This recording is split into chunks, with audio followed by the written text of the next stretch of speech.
नमस्कार बंधु माने आज आम जाना लेखक कालिंदी चरण पाणिग्राही विषय welcome to a genius junction channel. चलतु आरंभ करवा टॉपिक। गाल्पिक कालिंदी चरण पाणिग्राही सबुज जुगर जड़े सुसाहित्यिक।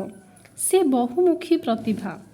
जीवनर प्रथम पर्यायर से ओडिया साहित्यर सबुज जुगर अन्यतम प्राण प्रतिष्ठाता थिले।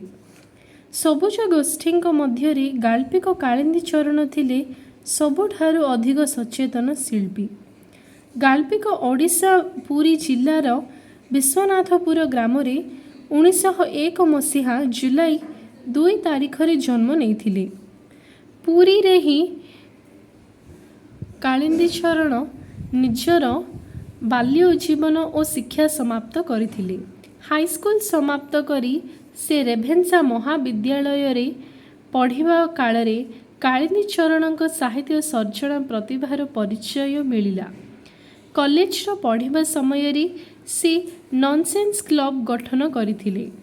एही दल रे थिबा नुआ जन लेखक लेखिका उत्कल साहित्य पत्रिका रे बासंती नामक एक उपन्यास धारावाहिक भावरे प्रकाश पाउथिले बा करुथिले।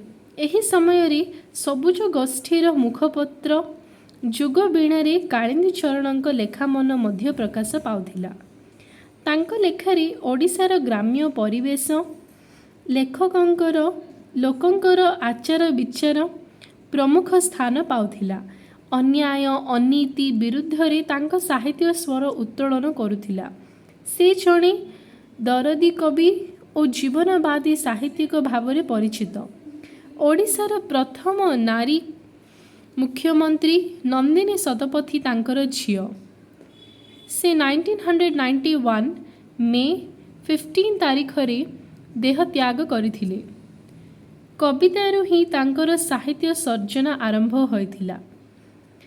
तांके लिखिथिबा कविता गुड़िक जादूघर, पुरी मंदिर, महादीप, आगामी, क्षणिक सत्य, मो कविता, छुरीटिए लड़ा,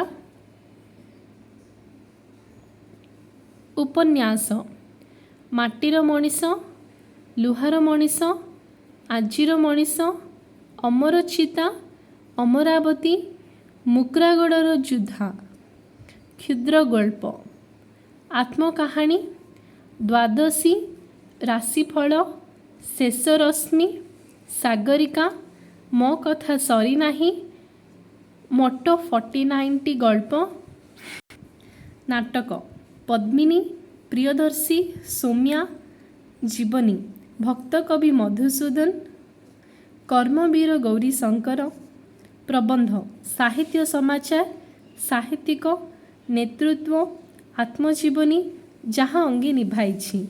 पुरस्कार पद्मभूषण पुरस्कार, ओडिशा साहित्य एकाडेमी पुरस्कार। बंधु माने आमर यह वीडियोटा आपन को भल लगी लाइक करेंगे, शेयर करेंगे, आम चैनलटा को सब्सक्राइब निश्चित भाव में करेंगे। रही नमस्कार, जय जगन्नाथ।